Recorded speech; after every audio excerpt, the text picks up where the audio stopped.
Bangsa Spanyol memiliki sejarah yang panjang terkait kolonisasi dan upaya mereka dalam menjelajah samudera. Kerajaan Spanyol kemudian merintis penjelajahan besar dan amat panjang sejak 1542, bersama dengan ekspedisi yang turut dilakukan bangsa Portugis di abad ke-16 dan ke-17. Kebersamaan kedua bangsa ini dipengaruhi oleh posisi mereka sebagai konquistador dari Kepausan Katolik Roma, sebagai upaya mengobarkan Reconquista dan membuka rute perdagangan ke Timur Asia. Pelayaran orang-orang Spanyol dirintis oleh Christopher Columbus dalam pelayaran ke dunia baru, serta dibulatkan oleh Magellan di Filipina sebagai bentuk keberhasilan orang-orang Spanyol menemukan rute ke Timur Asia, mendirikan pemerintahan koloni, dan menyelesaikan misi mengitari bumi.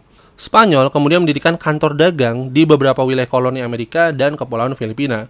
Mereka kemudian kerap terlibat pertentangan dengan penduduk lokal dan kerajaan lokal itu sendiri. Bahkan peperangan yang berujung pada pembantaian orang-orang Spanyol terhadap orang Indian Amerika dan pribumi Filipina. Pandangan mereka yang kolot terhadap agama ini menyelimuti perspektif terkait kemanusiaan itu sendiri, sehingga tindakan eksploratif dan rasis yang bisa dibilang waktu itu dianggap wajar, bahkan dibenarkan dalam perspektif Kristen mereka yang begitu kolot. Tindakan eksploratif kemudian dilakukan oleh bangsa Spanyol terhadap orang-orang Aztec dan Inca untuk dipekerjakan sebagai budak dalam pertambangan emas dan perak-perak mereka, serta menciptakan segregasi yang keras dalam lapisan sosial orang Filipina, yang lagi-lagi itu bisa dikatakan dibentuk dan dikendalikan oleh institusi politik serta agama yang berkuasa di Filipina. Konsep conquistador sendiri berkaitan dengan penggabungan aspek politik dan agama.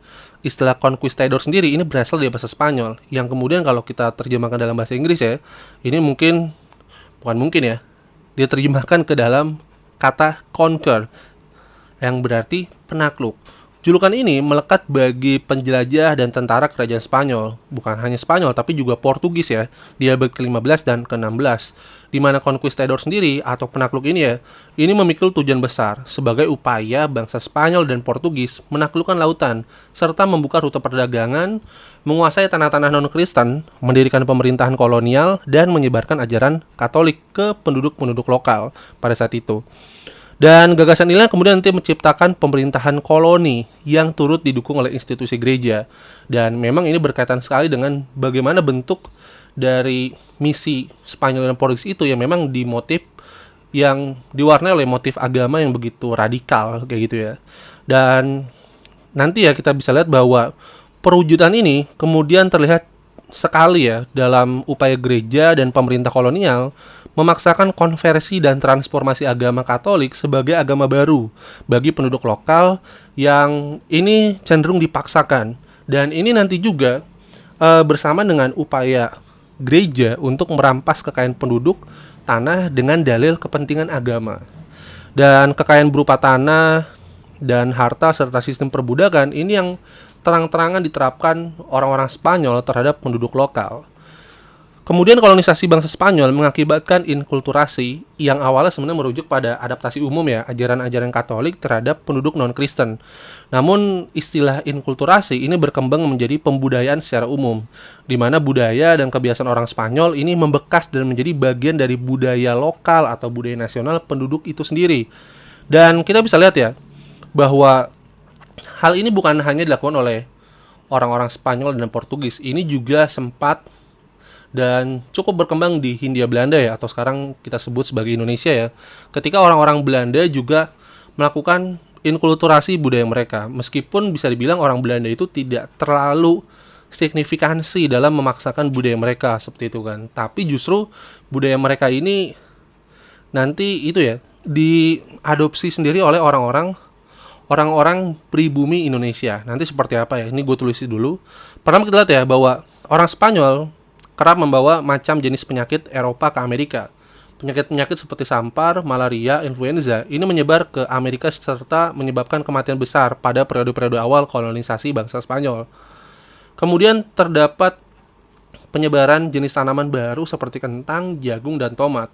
Dan yang paling melekat ini adalah transformasi sosial melalui mestizo budaya, di mana terdapat percampuran budaya Spanyol dan lokal.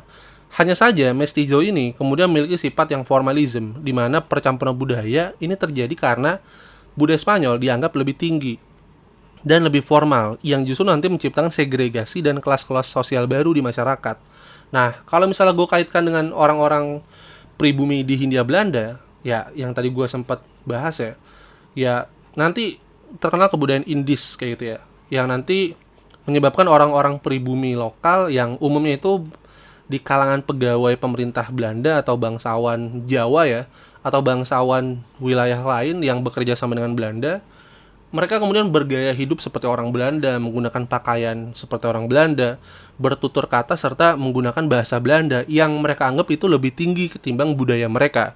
Ya meskipun mereka masih mengamalkan budaya mereka itu sendiri ya. Seperti ya mungkin kalau yang paling dasar itu ya masih beragama Islam, kadang masih menggunakan bahasa Jawa, bahasa Padang, tapi umumnya mereka itu berpakaian, bergaya hidup dan bermentalente ya, jadi bertingkah laku seperti orang-orang Belanda, dan mereka menganggap bahwa mereka itu lebih tinggi derajatnya dari orang-orang pribumi lain karena bisa setara atau bahkan mungkin bisa berdampingan dengan orang-orang Belanda, punya teman orang Belanda serta bisa menggunakan bahasa Belanda dengan begitu fasih kayak gitu. Dan yang paling terlihat ya kalau misalnya dalam kolonisasi bangsa Spanyol itu adalah konversi agama, di mana agama Katolik kemudian menggantikan agama utama dari masyarakat awalnya, dan nanti agama Katolik ini menjadi agama utama yang ini sebenarnya penyebaran itu kerap dilakukan secara paksa pada periode-periode awal kolonisasi orang-orang Spanyol. Dan kalau misalnya ditanya gambaran yang sekarang ya, ya pasti orang-orang Spanyol, sorry ya, orang-orang Filipina, orang-orang Amerika Latin ya nggak menganggap agama Katolik itu sebagai ajaran yang dipaksakan karena memang sudah menyerap menjadi bagian dari kehidupan masyarakat itu sendiri, dan memang agama itu nggak salah, tapi yang salah itu ya pasti apa, penyebarnya yang kadang memang memaksakan seperti itu. Dan memang motif penyebaran agama orang-orang Spanyol dan Portugis di abad ke-16 ke-17 memang ini berkaitan sekali dengan mentalitas mereka ya pada saat itu, yang memang ya kalut dalam konflik ya terutama dengan orang-orang Muslim pada saat itu ya. Dan dari pembahasan yang kita ketahui sejak awal video, memang terlihat bahwa karakteristik kolonisasi Spanyol ini terbentuk oleh gagasan yang tegas dan kuat. Ini sangat berkaitan sekali ya dengan pandangan agama dan politik mereka yang tadi gue bilang ya begitu kompleks. Dan ini memang dipengaruhi oleh sentimentasi yang kuat dalam sejarah perang panjang di Eropa, terutama ketika perang salib ya, ketika mereka memang berhadapan dengan orang-orang Muslim yang dianggap mengancam kehidupan beragama mereka dan mengancam wilayah mereka seperti itu. Dan dampak dari kolonisasi ini akan terlihat ratusan tahun setelah abad ke-15 dan ke-16. Hingga kini di abad ke-21 dapat dilihat bagaimana pengaruh budaya dan agama itu sangat melekat pada negara-negara bekas jajahan Spanyol, seperti negara-negara di Amerika Latin dan Filipina.